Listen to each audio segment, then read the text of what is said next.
다시 한번 주님께 영광의 박수 올려드리겠습니다. 할렐루야. 여러분들 한 주간도 고생 많으셨습니다.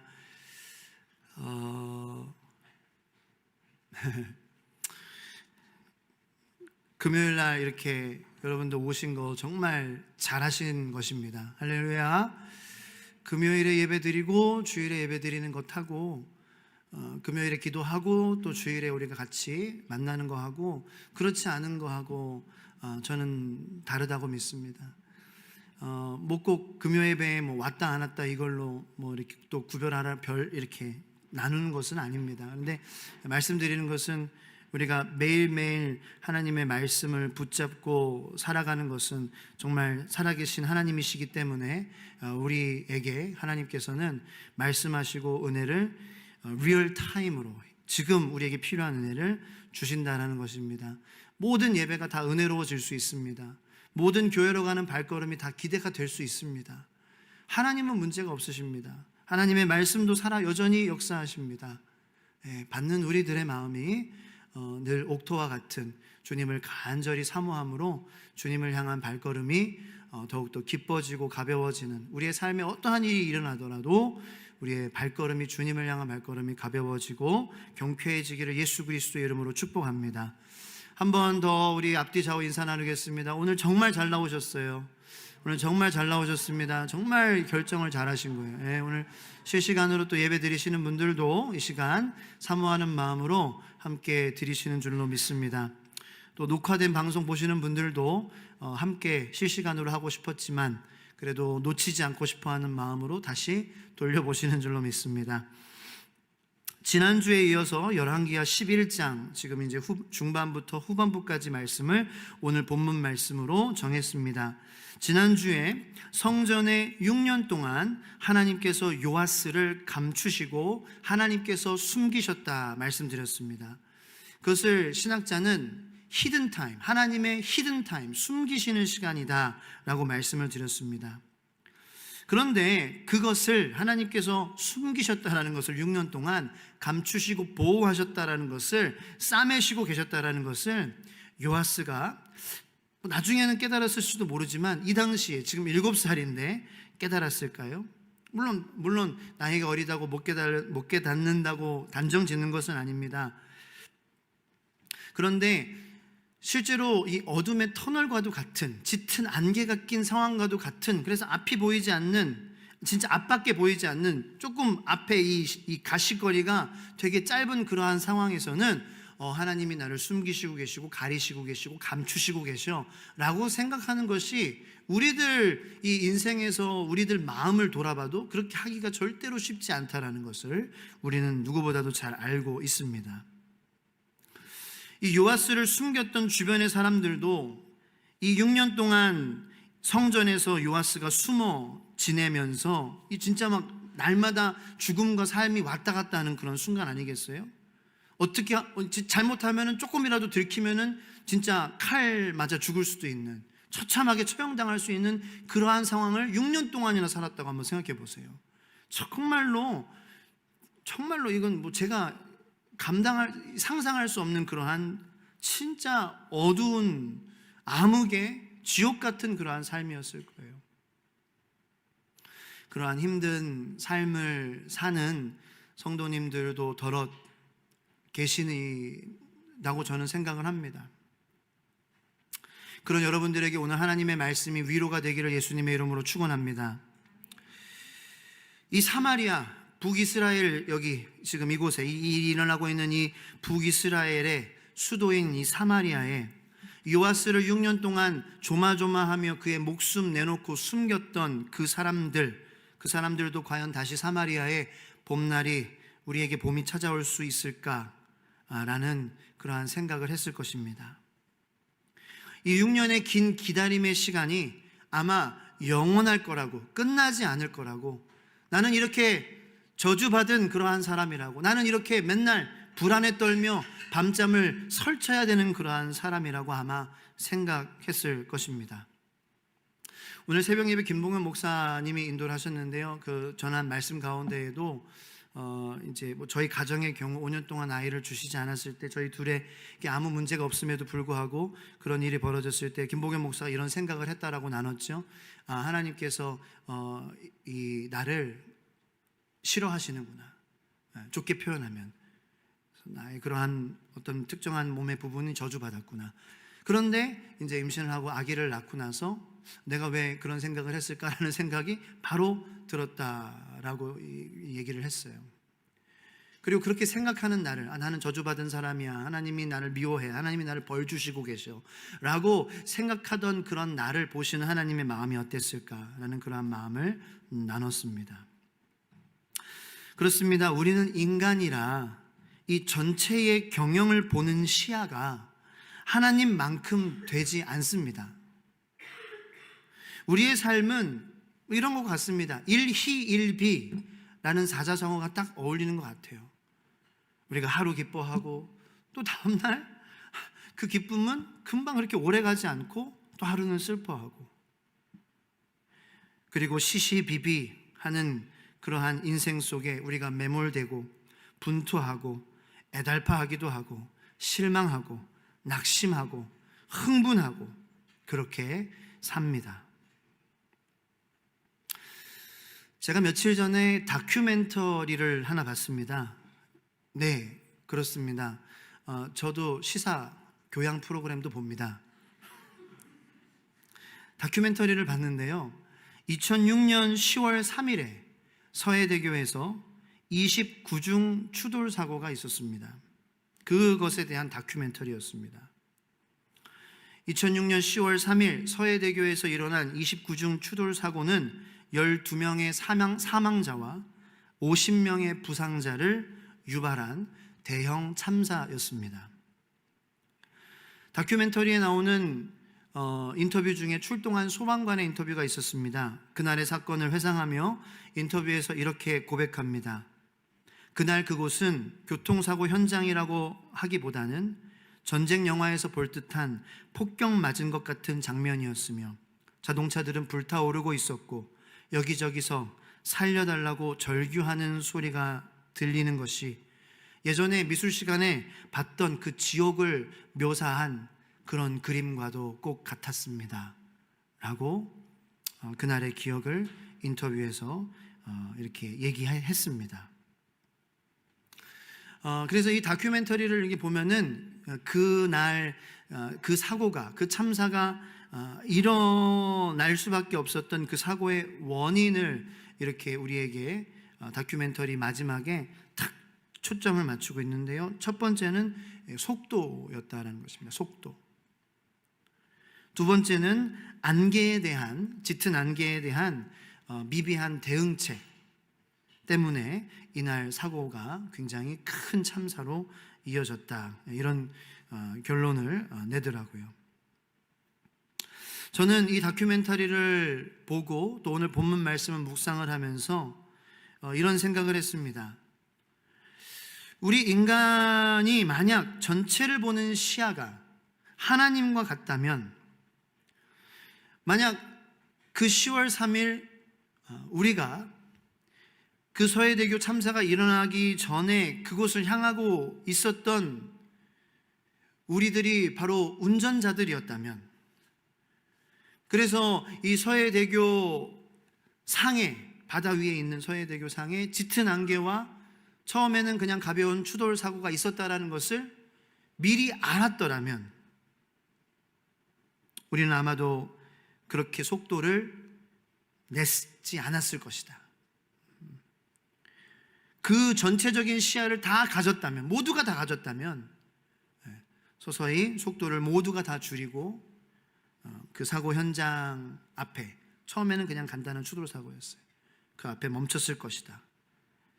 그런 생각을 했어요. 우리의 시야가 높다면, 우리의 시야가 전체적이라면. 근데 그렇지 않다라는 거죠, 문제는. 그리고 설령 우리가 또 어떤 분들은 참 조심성이 있어서 속도를 그런 좀 위기 상황에서는 또 늦추는 사람이 있어요. 네, 지혜로운 그러한 사람인 거죠. 그런데 문제는 속도를 다 안 내는 것이 아니라 몇몇 안 내는 것하고 다 안 내는 것하고는 이건 천지 차이라는 거예요. 몇몇 속도를 정상적으로 가고 앞에 돌발 상황에 충분히 바로 앞에서 내가 발견하더라도 멈출 수 있는 그러한 안전한 속도로 가더라도 주위에 있는 사람들이 속도를 빨리 낸다면 그것도 또 내가 속도를 느리게 간다고 해도 이거는 뭐 멈출 수가 없는, 피할 수가 없는 그러한 사고라는 거예요. 그러니까 우리의 문제는 내는 사람도 있고 안 내는 사람도 있다는 거예요. 교회의, 공동체의, 가정의 문제도 이와 같은 것이라고 저는 생각을 합니다. 모두가 하나님과 연결되어 있어야 모두가 사는 건데, 어떤 사람은 하나님과 연결되어 있고 어떤 사람은 하나님과 연결되어 있지 않은 것에 대한 이 위험성을 우리가 잘 모른다는 거예요. 그래서 나은 사람 성령 충만하지 않아도 괜찮겠지, 나은 사람 간절하지 않아도 괜찮겠지, 나은 사람 회개하지 않아도 괜찮겠지. 근데 그래서 결과적으로 내가 교만해지고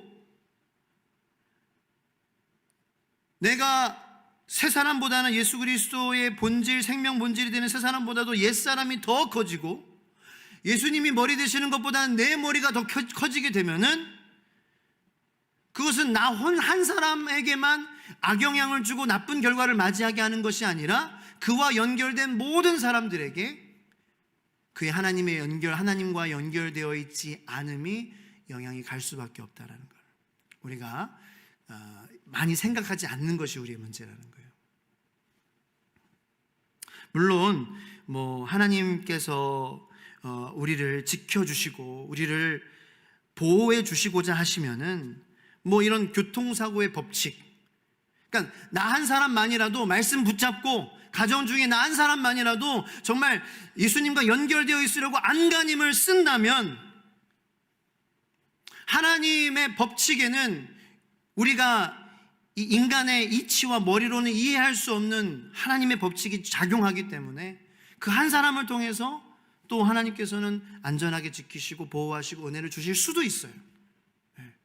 근데 우리가 이제 이런 원리들을, 모든 것들을 전체적으로 잘 파악해서 우리 한 사람 한 사람이 다 하나님과 연결되어 있는 그러한 삶을 살아야 된다라는 것이, 이것은 지극히 성경적이고 복음적이고 하나님께서 기뻐하시는 그러한 우리들의 마음인 줄로 믿습니다.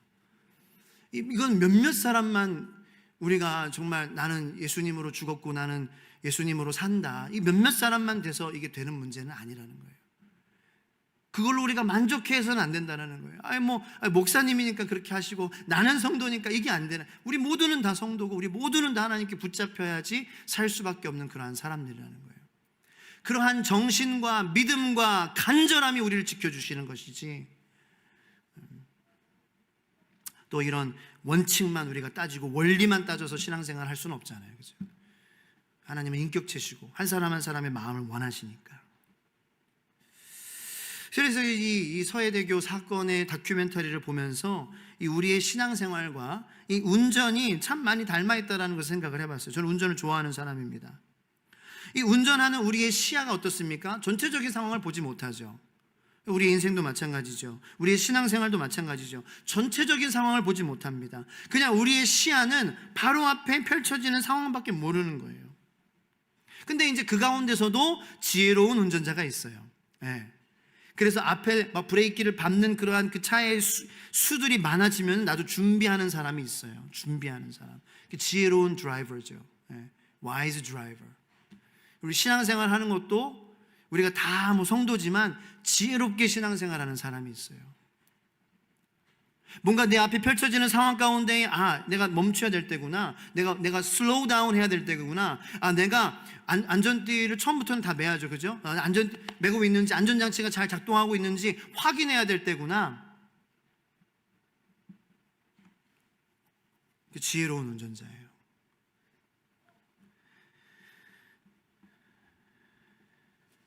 저는 저와 여러분들이 지혜로운 운전자가 되기를 축복합니다. 그래서 운전할 때는 물론 우리가 목적지에 얼마나 빨리 도달하는 것도 중요하겠지만 사실은 이 운전할 때는 과정이 중요해요. 이 과정이 우리 안전과도 우리 목적지에 안전하게 도달하는 것과 연관이 있어요.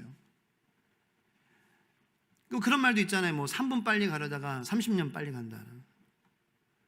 그리고 저는 이제 또 뭐 한문철의 블랙박스 이런 거 보는 것도 재밌어 하는데, 거기에 보면은 비접촉 사고라는 것도 있다라는 거예요. 나랑은 부딪히지 않았지만 내가 나만 보고 내 길만 보고 운전하다가 나로 인해 다른 차와 다른 차들의 사고를 유발할 수도 있다는 거죠. 우리 신앙생활도 마찬가지예요. 나 신앙생활 잘하면 돼. 내가 지금 잘하고 있잖아. 내가 지금 제대로 하고 있는 것 같은데? 라고 하지만 충분히 주위를 둘러보지 않고 주변 상황과 함께 어울려서 가지 않고 나만 옳다고 해서 그렇게 막 그냥 뭐 깜빡이 켜고 그게 뭐 암행어사 어폐처럼 생각하고 막 들어간다면, 그러면 나는 안 부딪히더라도 다른 사람에게 사고를 유발하는 그러한 사람이 될 수 있다는 거죠. 그래서 항상 앞뒤 좌우, 그래서 항상 하나님 그리고 서로 이 앞뒤 좌우가 시야가 열려야 된다는 거예요. 할렐루야. 그렇게 되기를 축복합니다. 그게 하나님과 연결된 사람이에요. 그래서 앞뒤 좌우를 늘 항상 보고, 하나님 보고 서로 보고, 그래서 뒤에 막 화물 트럭이 속도 막 안 줄이고 막 120을 막 밟으면서 나를 향해서 달려왔을 때 내가 그냥 앞만 보고 간다 그러면 어떻게 되겠어요? 뭐 아무것도 할 수 없죠. 근데 뒤도 항상 보고, 상시 백미러 통해서 뒤 리어뷰 보고, 그래서 제가 너무 빨리 오는 것 같아? 그러면 이제 핸들을 꺾어서 옆에 차가 없는 곳으로 빨리 뭐 어떻게 할 준비를 할 수 있는 거죠. 그래서 충격을 받더라도 최소화할 수 있는 거예요. 목사님은 그냥 뭐 프로그램 보시지 뭐 이렇게 막 다 신앙적으로 그런 얘기가 떠올라요. 그냥 생각이 어떻게 뭐 떠오르는 하나님이 주시는데, 이게 또 비슷한 거예요. 자, 그래서 오늘 본문 말씀에 보면은 이 아달랴라는 여왕, 반란을 일으켰던 아달랴 여왕을 결말을 보게 돼요. 근데 이 아달랴가 어떤 사람이냐? 자기만 봤던 사람이라는 거예요.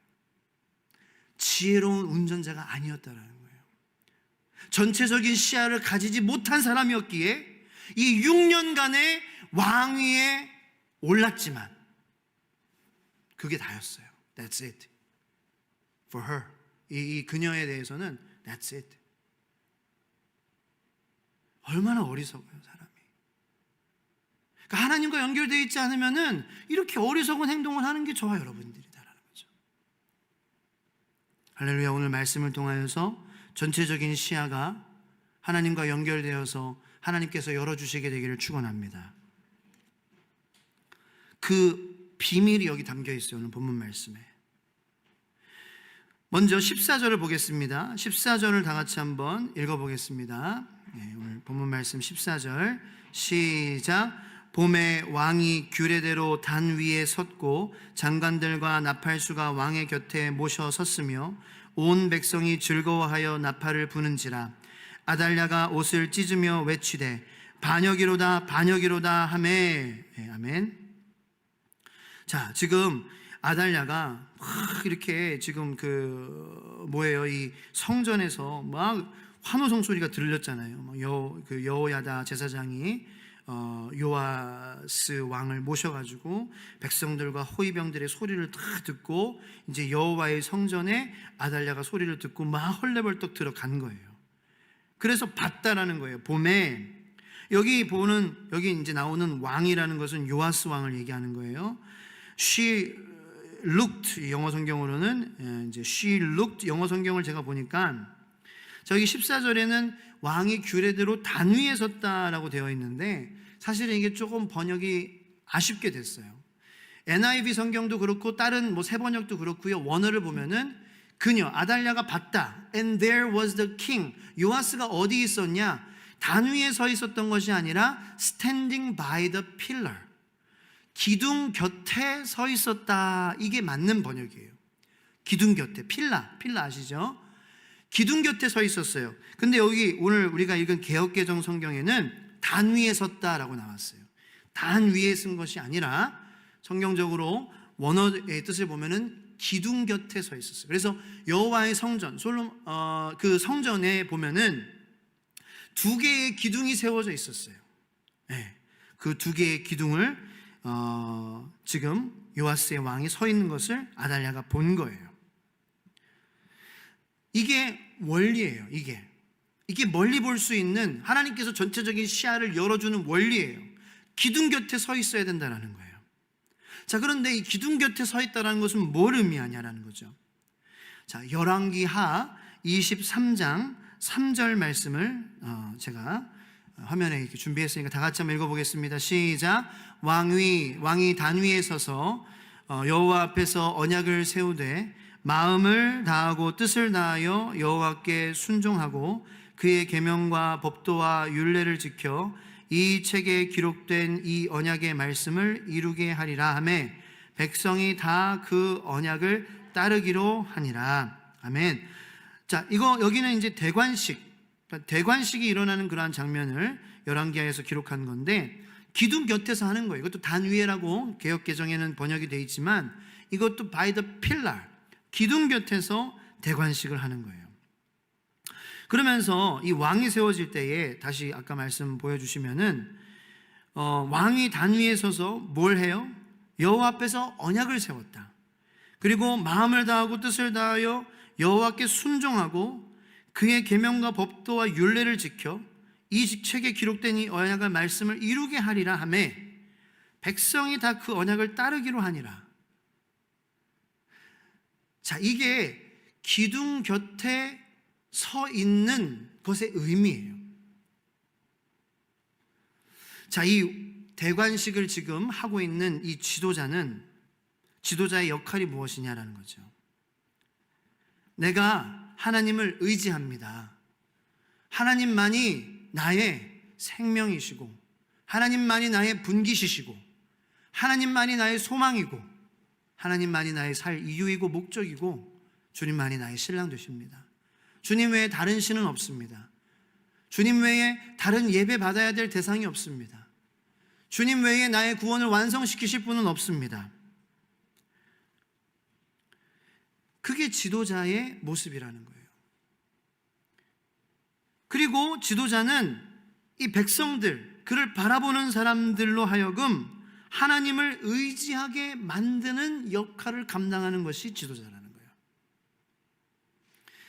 자, 즉 교회에 하나님께서 기뻐하시는 지도자란 어떤 그 한 목사가 유명해지고 목사가 파워풀해지고 어떤 은사를 가진 한 성도가 주목을 받고 그래서 우리 목사님은 대단해.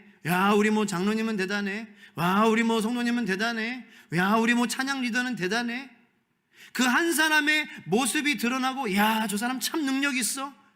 이것이 훌륭한 지도자가 아니라 어떤 사람을 볼 때에 그 사람을 볼 때에 하나님을 내가 의지하고 싶은 마음을 일으키는 사람. 나도 저 사람처럼 하나님을 의지하고 싶어.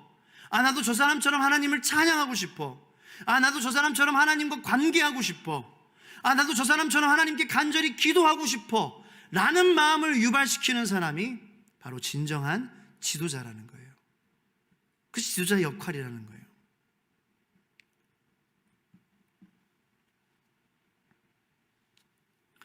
자, 그렇다면 지도자는 어떻게 백성들로 하나님을 의존하게 만들까요?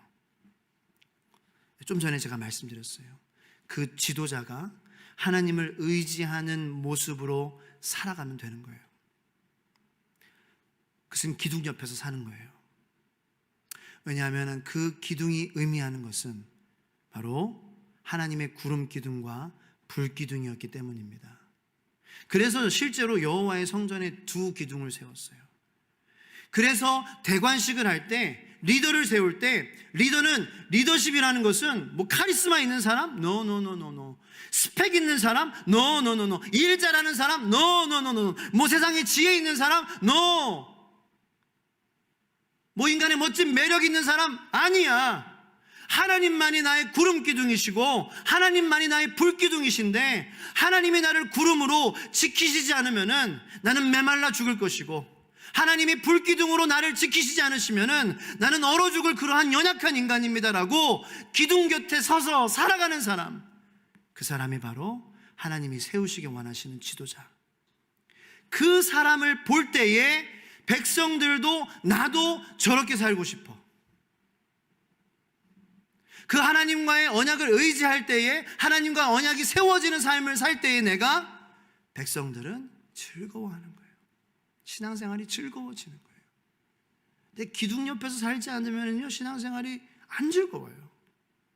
주님이 구름기둥, 불기둥 되신다는 것을 우리가 믿고 의지하고 아멘으로 우리가 화답하고 그 기둥 곁에 서서 붙잡지 않으면요, 행복할 수가 없어요.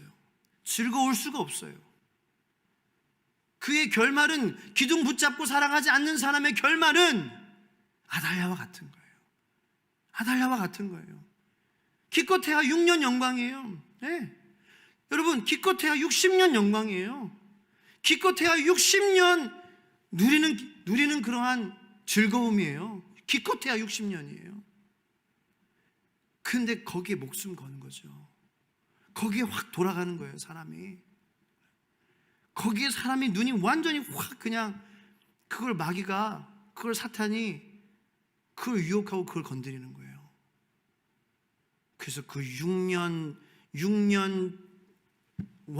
왕위가, 6년 천하 내가 다스림이 전부인 줄 알고. 네. 저는 성도님들의 신앙생활이 즐거웠으면 좋겠습니다. 아멘. 오직 그 비결은 단 하나라는 것을 오늘 우리 말씀을 통하여서 우리에게 주시는 거예요. 여호와께서 우리에게 맺은 언약, 출애굽기 13장 21절로 22절까지 말씀 다 같이 읽겠습니다. 시작.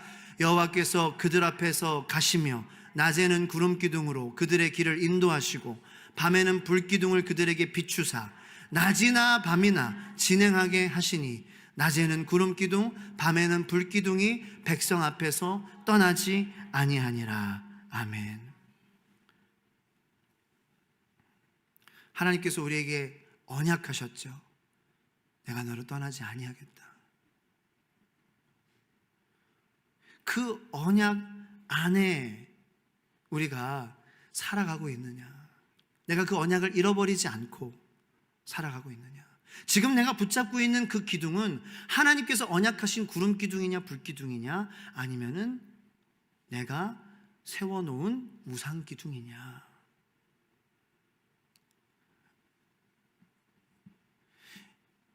참 중요한 문제예요. 그래서 여러분도 오늘 잘 나오신 거예요. 이 금요일에만 이런 말씀들이 막 후두두둑 떨어지는 거예요.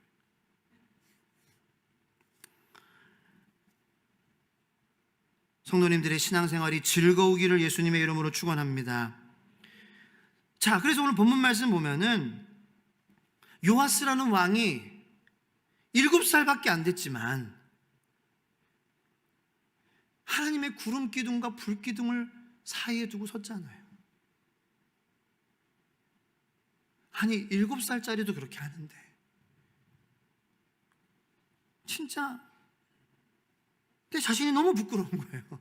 7살짜리도 이렇게 하는데 야상길은 왜 이렇게 핑계가 많은지. 내가 이것 때문에요? 아직은 안 됩니다. 아직은 내가 아닙니다. 7살짜리도 하는데, 7살짜리도 하니까 온 백성이, 오늘 본문 말씀 보면은 20절인가요? 21절인가요? 20절.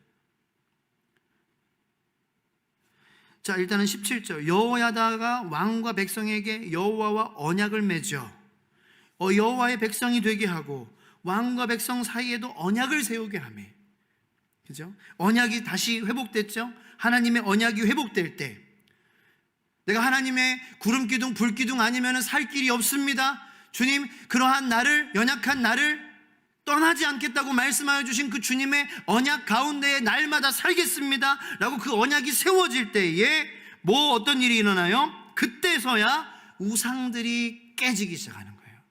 할렐루야. 우상들이 깨지는 방법은 하나님의 언약이 세워지는 방법 외에는 없다라는 거죠. 내가 세워둔 우상을 내가 깨기는 정말 힘들어요. 누가 깨주셔야 돼요? 예수 그리스도의 피로 깨져야 돼요. 그것밖에 능력이 없어요. 예수의 피밖에 없네. 나의 죄를 씻기는 예수의 피밖에 없네. 내 삶 속에서 우상도, 내가 세우는 모든 것도 다 있지요. 예수의 피로밖에 깨어질 수 없음을 여러분들 믿으시길 축복합니다.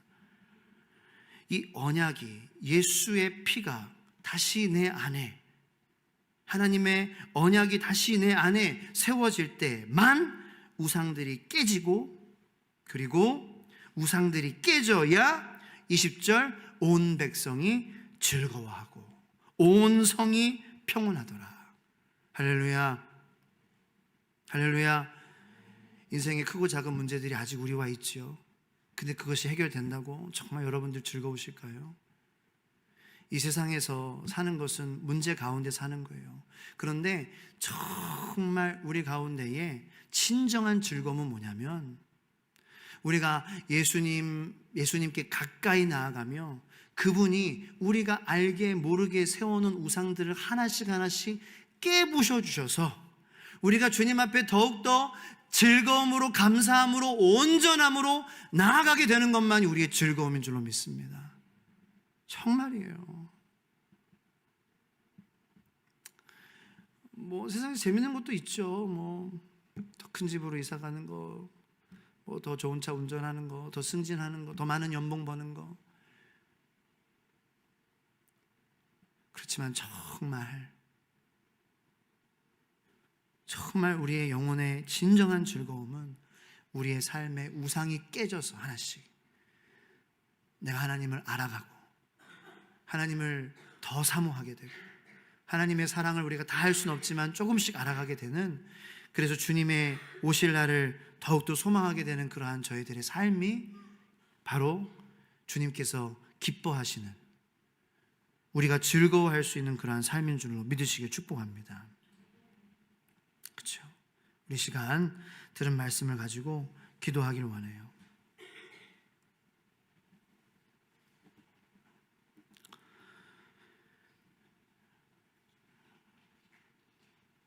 우리의 삶이 짙은 안개를 지나가는 것 같더라도 참사를 당하지 않고 살아갈 수 있는 비결은 하나님의 언약 관계 안에 우리가 연결되어 하나님이 운전대를 잡으실 때예요. 하나님의 언약, 예수님께서 우리를 이끌어 가실 때예요. 그래서 그가 가고자 하는 속도대로 우리 모두가 움직인다면, 우리 가족이 그렇게 움직인다면 내 가정도 하나님의 운전대를 다 잡아주시고, 나도 부모님도 자녀도 모두 다 하나님의 언약 아래 있을 때에 우리는 인생의 참사를 비로소 면하게 되는 것입니다. 요즘 세상적으로 변수가 너무 많아요. 그죠? 내 인생에서도 그래요. 세상에서도 그렇습니다. 정말 우리가 계획하는 게 무색할 정도로 내일 일이 어떻게 될지 몰라요. 계획 세우는 게 무의미할 정도로 그렇습니다. 서점에 가면은 근데 미래학자들이라고 있죠. 시대를 5년 단위, 10년 단위로 예측하는 사람들이 많더라고요. 미래 전문가, 근거를 가지고, 데이터를 가지고 이런저런 예측을 해냅니다. 물론 어떤 거는 맞을 수도 있겠죠. 그런데 이 예측대로 세상이 안 가요.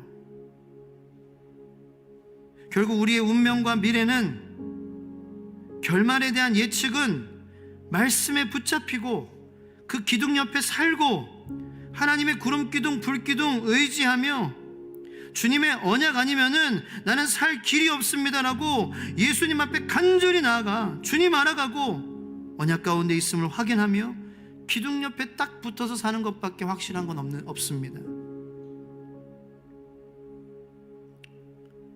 우리 오늘 이 말씀을 받은 우리 모두 이 시간 무릎 꿇고 더 본질인 예수께 집중하고 더 말씀 읽고 정보에 왔다 갔다 하지 말고 퍼센테이지 데이터에 일희일비하지 않고 어떤 경우에도 우리 중심을 우리 하나님 세우신 그 언약의 두 기둥 사이에 두고 내가 너를 구름 기둥으로 불 기둥으로 지키고 너를 떠나지 않을 것이다. 그 언약 안에 우리의 삶을 두는 것, 그렇게 주님을 의지하며 날마다 결단하며 나아가는 것이 최고의 지혜임을 여러분들 고백하시기를 예수님의 이름으로 축복합니다. 이 시간 기도하겠습니다. 주여, 주여, 주여,